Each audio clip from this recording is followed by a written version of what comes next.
این بچه ها که اصلیشن یا توری میکنه باطلا سر میکنه بچه کار پرتوفتگو مگه خوب و خوب مسلمانم. السلام علیکم و رحمت الله. پیتر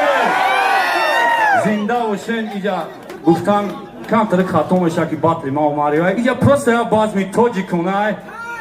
با خاطری راحت با خاطری یکم ترک بولیده خاطری شما اکای بخیر نمخیل صورت تشکیل میکنه و شما را اکای بخیر را بشناسین. هر کمت که میرین میرین بلیت خر میشین دستافکا یده یا که کارتون نفوره اکا مراجعه کن همه وقت انشاءالله خداوند قومت خم نشوه همه وقت دوباره پهلوی مردم تاجیک سر بلند و شاد باشین. گپ تو ندارم پیشوازگیری پیتر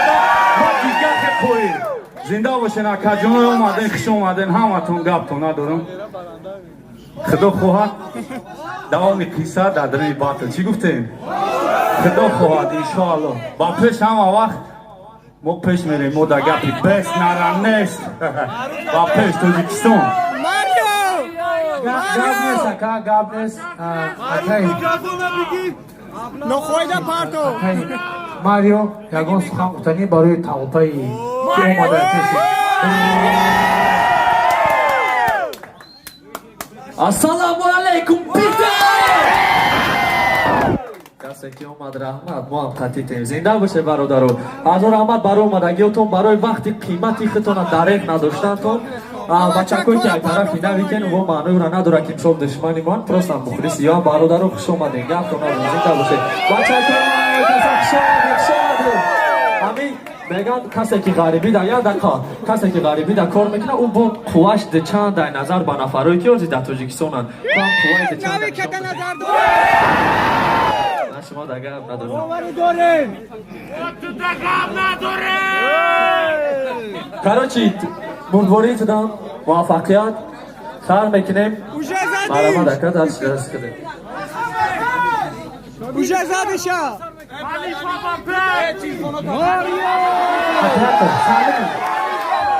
بچه‌کو اوشه باطل سرشی تمام اگه خیلی شماری اومدگی کودکا ماریو بزنن پوی ببرویا برای همین دو گنا به روانی درختای بستن به پویا نو بوتی خیلی شوخی کردی صغیره شوخ نکی نکرده خونی رختای نو بوتی خیلی شوخی کردی صغیره شوخ نکی نکرده فراموش خونی رختای شهیدا را دواروخ یک دقیقه خاموشی با خاطر شهیدای وطن که در راه وطن شوخی نیست جان دادن در حق وطن یک دقیقه خاموشی میریم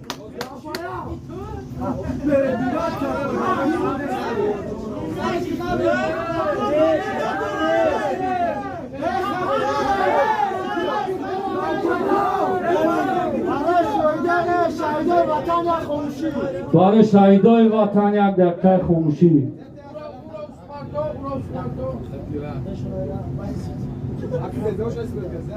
خدایا وجدان همسایه را پاک کن رشای جنگ بدی را در زمین خاک کن خدایا نرزه بهوده خدایا دیگه نرزه بهوده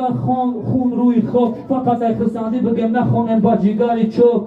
دوام قصه گوش کن تو را رو سرنگای دل تنگای خیکندی که پشتی کی زیدی کی در جنگای جای ناموس ننگای ما بای نمیتونی مچخرده میدونم چیکو کردم ما وقت میام لاوی جرده پریدن خوب نیست بپرونیم نپارن میدارونیم باری تکا در جاش نوکسا بشنونیم مولا پاس میچرونیم ما پادوانیم ما گرگیم ما چوپونیم ما تاجیکیم ما بطل تاجیکی تو نمیجم بونیم یا آوازی تاجیکی همه کسا ما تاجیکیم ما بطل تاجیکی تو نمیجم بونیم ما پیش میریم ما در گپی پیس نرا نیست هر خلاکت گپ خبر و وضع خیست نرا بیلت قیمت رسم کنی اومدن دا هیچ گپ نمازیم نمیشن باری ایقا هم وطن دا دادر جان خیال تا قطع خوش وقتی گفتی اونه دخترک میکنیم سر رو تا پری نرک میرزانیم آبروتا چی خیلی شام زد دیشه با مگون خدا دویاشان رایم نکن صاف گیا این کودک خیلی گپ میزنه که میگی در کودکیش چوچکی مرا پوچیدگی های دیسی ماشان کفان دیرم مانید پوچیدگی های وحشید با خاطر قصاص مالا قصاص مرغی فلوس پناتی باس دو زیرم کودکی دو درکی خونگیاتون بجایی میکشید دوست Şata katı çapek ki bu sıcakın urzadaki ama baka. Ne? Agane baka. Medane maçı başına bad mebinim am kasol. Medane bareci ne böyle marangi son biznes marangi yok biznesim. Biraz daha takip etmek umar ama bak korkma durum diga.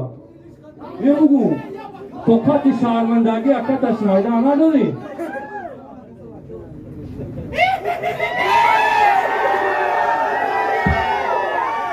Dikkati, aynı anda Petrabad dedim. Pedofil am xeçonan, aypesi arus am xeçonan, melesidagi zvonan mezagi am xeçonan, gapi havoine cevap megum, lubo evrem abadi batıl peşay batıl. Ram no mardako da kordorim.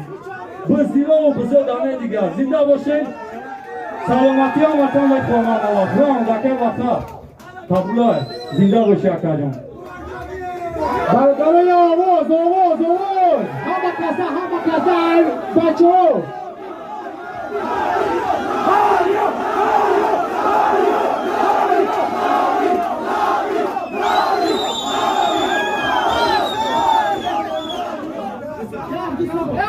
باز یه منو دام بگیریم بچه‌کو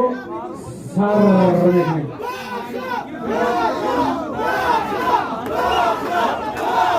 درامات ما خودم باتون بزنم کس کتی نیست ما فریستایلی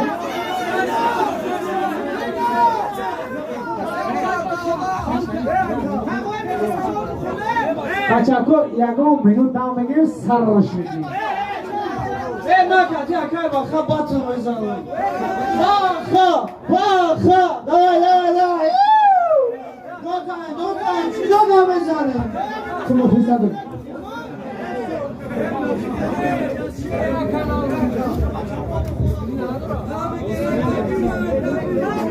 یک بار سلام علیکم بچه‌ها. التماس خوش کنید چی بگم همجا من کیف کردم هم ناوی زو کردم هم ماریو براتشکا ناوی دودا نشتی اگر با پادبی روز بکردی بخشه گرم میشود چی گفتی؟ خوش کن طرفداری نمیکنم هر دی زور کردم بطله کروش گرم کردم چی گفتی بچه‌ها؟ یا اول خوش کنید یه چیز بگم وقتی بعدی باتل ویدیو کی پرومات کادو نفره که شدریای 1000 روبل چند خرید 100 روبل کردی گلوسونا در لبوتش بده کادو که محصول تمام زنده باشه باردو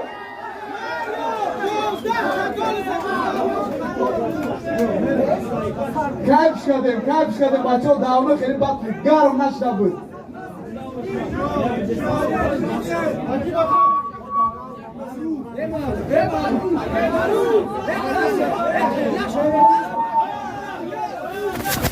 Така هر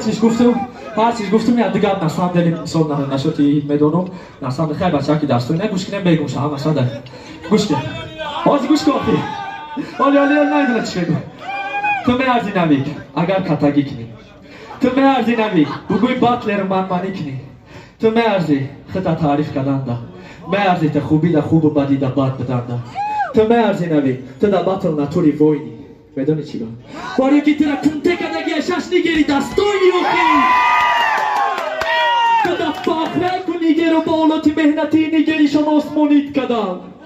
پا مختشی دیده و وقتی شکرش نفس فید کدن ما کنچو شگنه ما دستوی نیره پیرم اینا بدونه همه ما ایبرد شاگردایی که باید دونن چخه شاگرد بدنم تو چی رپری دشوی کاریرت حرام رنگی خوگای تو رنگی هم ترسانی که هستی که ایو در دستی چپ خوبای زور کرد نشتیه که من اجدر نداشتم سخت میکنم نه که موش بید اکر رحمتی را تو در جوشایمون با هم داد سرش دهیم دارم من در رحمت من بیشتر برای من نه دیگه بودم زورتر کرد برای من نزدیکتر من نمیکنم میچو کرد اگر الان مینوس میکرد مینوس موزیکال هم میخوندی با زور میشید اکاپلا Sonuçta haftasını yaptığını soruyorsam hep kapıda. ما داشتم موزیکای زوری من همه گفتم میدونم بابا همجا دارم زیگار می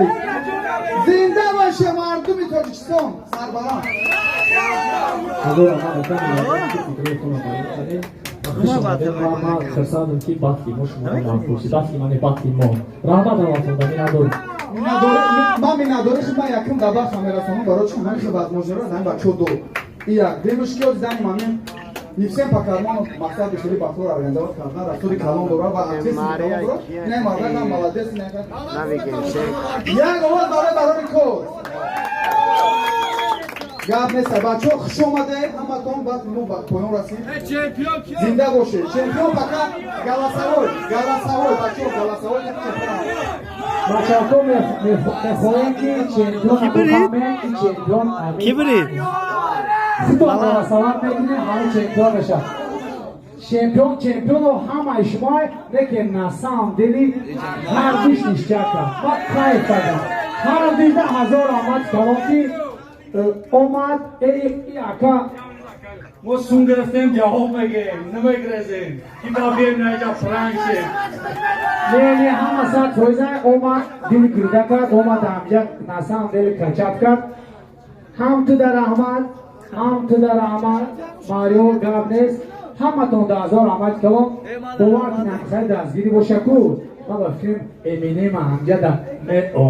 که تکره میارو تشتری پرانک بچه نشد پرانک هم دکتر ما پرانک کردن نسام دل پروتاژوس کی بعد شده گای گوش دوامش پس من چیز میگم دوامش اگر ما پارتون ممکن که من نمی‌فهمم نفهمم دامو خودی اگه ما دوامش پارتن نیستیم با آینده اگه پرانکوی موش نجات میشمارم وقت برای پرانک ویدیو کردن در کانال خودم این دستون مادر توز رسیای بچور چند وقت خودی خراشو بچو دوام پرانکش در نکنه همه سخت خویده زنده باشه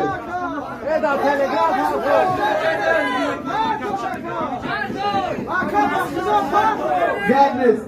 بچه ها این میکروفون اوزو دا یکم نیم ساعت دیگه داریم میتونیم که برویم دمجه لبوی تلگم ری بخونیم یکم نفس نه یکم پس باشه